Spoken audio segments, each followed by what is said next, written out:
Mesdames, Messieurs, chers partenaires, chers collègues, chers amis, c'est avec une très grande joie et une profonde fierté aussi, quand on vient de voir ce résumé des 20 ans d'activité de l'agence, que je vous accueille aujourd'hui pour ces deuxièmes rencontres de la biomédecine à la Cité des Sciences et de l'Industrie, c'est un événement maintenant attendu pour nous tous, qui est bien plus qu'un rendez-vous bisannuel, c'est aussi un espace vraiment, et c'est vraiment l'objectif de ces rencontres, un espace privilégié de dialogue, de réflexion et de projection vers l'avenir. Avant toute chose, je voudrais adresser mes remerciements tout particuliers à ceux qui ont contribué à façonner ce programme. Pour la première fois, on a réuni un conseil scientifique pour nous accompagner dans l'élaboration de cette édition. Et vraiment, ce choix traduit une conviction profonde, c'est que la biomédecine se construit bien sûr par la science, par le droit, mais surtout elle s'éclaire par le regard croisé des expertises, des praticiens, des chercheurs, qui jour après jour font avancer les connaissances. Donc permettez-moi vraiment d'exprimer au nom de l'ensemble de l'agence ma gratitude et mes sincères remerciements à ces membres de ce conseil scientifique. Votre expertise, votre disponibilité, vos discussions ont été d'un apport précieux pour constituer ce programme qui a gagné évidemment grâce à vous en richesse, en pertinence et en ouverture. Je tiens évidemment à remercier d'emblée chaleureusement tous les intervenants qui ont bravé la grève pour venir aujourd'hui et qui ont accepté de faire partager leur expérience, leur savoir et leurs convictions. Et c'est grâce à vous que ces rencontres sont vivantes, inspirantes et en même temps qu'elles s'ancrent dans le réel. Et bien sûr, je n'oublie pas les modérateurs qui auront la mission parfois délicate de guider les échanges, de donner la parole, de relancer les débats et évidemment d'être le gardien du temps. Votre rôle est essentiel pour créer une dynamique collective qui fait tout l'esprit de ces journées parce que c'est vraiment très important aussi que ce soit, comme je l'ai dit, un moment de dialogue et d'échange, non seulement entre les intervenants, mais aussi avec les membres qui participeront aux ateliers. Merci donc de votre temps, de votre énergie pour contribuer à ces jours. Donc, les rencontres de la biomédecine sont nées d'une ambition qui est de mettre en commun les savoirs, de croiser les disciplines et de décloisonner les approches. Nous sommes vraiment convaincus que c'est dans le dialogue entre science, médecine, éthique, société, avec et pour les patients, que se dessinent les chemins les plus féconds pour l'avenir. Le rôle de l'ABM, c'est d'être le point de rencontre de ces savoirs dans les domaines que nous encadrons, d'être un agrégateur, un catalyseur d'expertise. L'édition 2025 s'inscrit dans un contexte particulièrement stimulant. Les avancées scientifiques sont rapides, elles posent des questions inédites. Les découvertes en génétique, thérapie cellulaire ou en médecine régénérative, par exemple, bouleversent nos pratiques et notre rapport aux soins.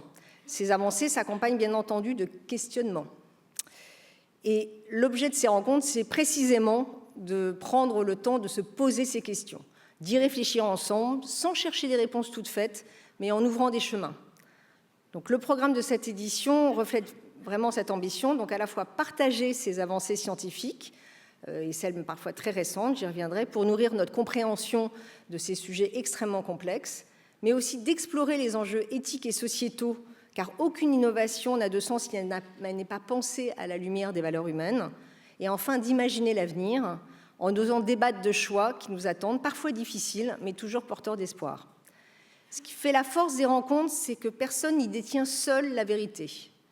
Chaque intervenant, qu'il soit chercheurs, cliniciens, éthiciens, philosophes, patients, représentants de la société civile, contribuent à une vision globale plus nuancée. Et je pense sincèrement que c'est de la confrontation de tous ces points de vue et de la diversité des compétences que naît la juste décision. Nous ne venons pas ici pour produire des certitudes définitives, mais pour cultiver des questions partagées. Dans un monde où l'innovation va parfois plus vite que le débat public, où la défiance envers la science progresse, il est de notre responsabilité collective de ne pas laisser l'écart se creuser entre la science et la société. Cette année, l'agence a 20 ans, vous le savez, 20 ans que nous nous renouvelons, que nous relevons des défis, que nous progressons, que nous innovons. Les deuxièmes rencontres de la biomédecine vont incarner sur le plan scientifique notre positionnement à la pointe de l'innovation et de l'éthique. En ouvrant cette édition 2025, j'aimerais que nous la placions sous le signe de l'engagement. Engagement envers les patients, évidemment, qui sont la raison ultime de nos recherches et de nos pratiques. Engagement envers la science, qui demande rigueur, humilité et persévérance. Et engagement envers la société, qui attend de nous transparence, responsabilité et respect des valeurs humaines. C'est, à mon avis, le meilleur moyen de lutter contre la désinformation. Chers collègues, chers partenaires, chers amis, les rencontres de la biomédecine ne sont pas un simple congrès scientifique, elles sont aussi un laboratoire d'idées et d'actions. Elles sont la preuve que collectivement, nous pouvons construire une biomédecine à la fois innovante, responsable et profondément humaine. Je vous invite donc au fil de vos interventions, débats, d'oser poser des questions, à écouter aussi avec bienveillance et à imaginer avec audace. Entre la table ronde d'ouverture qui sera consacrée aux réflexions éthiques autour de l'évolution des pratiques médicales et scientifiques dans le domaine de la biomédecine et la conférence de clôture du professeur Alain Fischer, le programme de ces 2 jours est très riche. Sur les organes et tissus, nous aurons 2 sessions orientées vers les innovations techniques de préparation de mise à disposition des greffons. La session « Comment l'IA va-t-elle venir en aide de la greffe ?» soulignera le rôle croissant des nouvelles technologies pour accompagner le processus de greffe. Et la 4e session sera consacrée à l'analyse du modèle espagnol qui a su développer vraiment très positivement les prélèvements sur donneurs arrêtés décédés après arrêt circulatoire, dite activité Maastricht 3. Dans le domaine des cellules souches hématopoïétiques, une session examinera les meilleures pratiques internationales pour optimiser le recrutement des donneurs de CSH. Là aussi, le benchmark pour moi est très important. Une autre présentera la perspective de la création d'une banque de cellules souches pluripotentes, qu'on dit IPS, à partir de 100 placentaires, ce qui est aussi très prospectif pour les patients à venir et les thérapeutiques à venir. Et 2 autres ateliers exploreront les perspectives qu'offrent les greffes partiellement compatibles et les carticelles. Une session transversale abordera toute la gestion des risques liés aux pathogènes émergents pour sécuriser les greffes. En génétique, on aura une première session prospective sur les enjeux de demain, et qui sont majeurs, tandis que la seconde traitera de l'interprétation des variants de signification inconnues et de la façon de garantir un usage pertinent et éthique des possibilités offertes par les nouvelles techniques de séquençage. Dans le champ de l'AMP, une session sera consacrée aux modèles expérimentaux novateurs, qui sont les organoïdes, qui sont utilisés pour mieux comprendre la fertilité, les mécanismes de reproduction et de l'implantation, tandis qu'une autre mettra en lumière les nouvelles approches prédictives pour améliorer les traitements de fertilité, prédire les trajectoires et augmenter les taux de succès en AMP.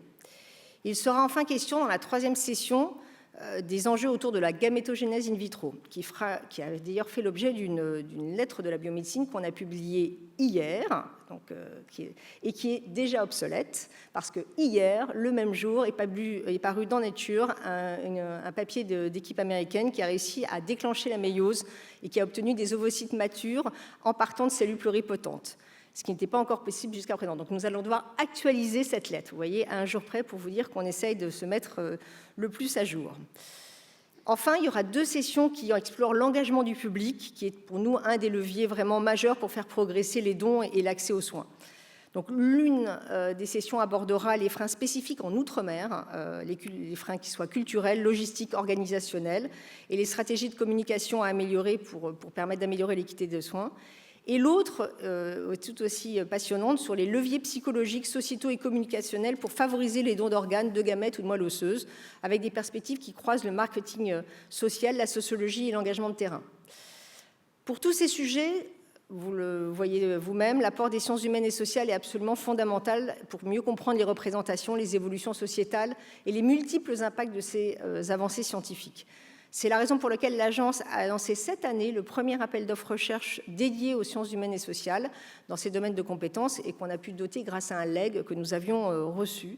Et le succès a été plus qu'au rendez-vous parce qu'on a eu plus d'une 60aine de projets qui nous ont été soumis et avec un choix extrêmement difficile à faire, mais on a réussi à financer pour l'instant 7 projets. Mais je sais qu'il va y avoir, évidemment, ça va créer d'autres champs d'intérêt. La qualité des projets soumis et leur pertinence par rapport aux activités de l'agence, que ce soit notamment par exemple à l'impact psychologique d'une thérapie fétale, aux freins au don du vivant, à l'analyse du non-recours en AMP ou à l'inverse du recours à la GPA, aux inégalités sociales de santé devant la maladie chronique, à la façon de dire la mort ou encore de communiquer efficacement pour prévenir certaines maladies, tout cela invite à donner encore plus de place à ces sciences humaines et sociales dans le travail de l'agence. Au nom de l'Agence de la biomédecine, je vous souhaite donc à tous d'excellentes rencontres 2025 et je vais laisser la parole maintenant au professeur Michel Simaratos, qui est le directeur général adjoint en charge des aspects médicaux et scientifiques, qui va vous présenter l'innovation de ces rencontres, qui est la création d'un prix. Michel, c'est à toi.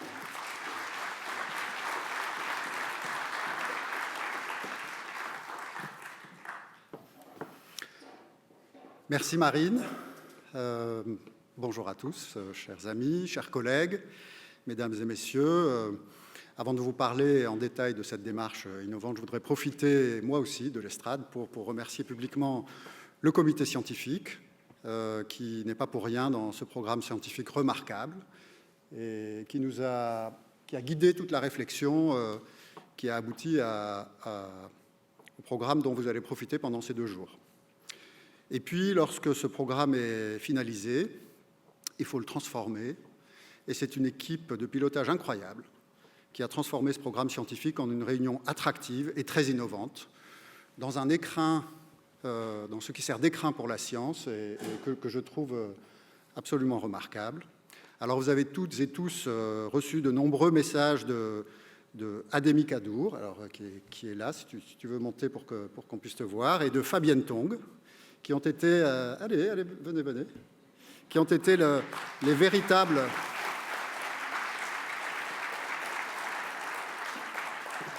Oui, parce qu'il y a la caméra, donc il faut que vous soyez à la caméra. Voilà. Dans la lumière, venez par là, voilà. Plus dans la lumière.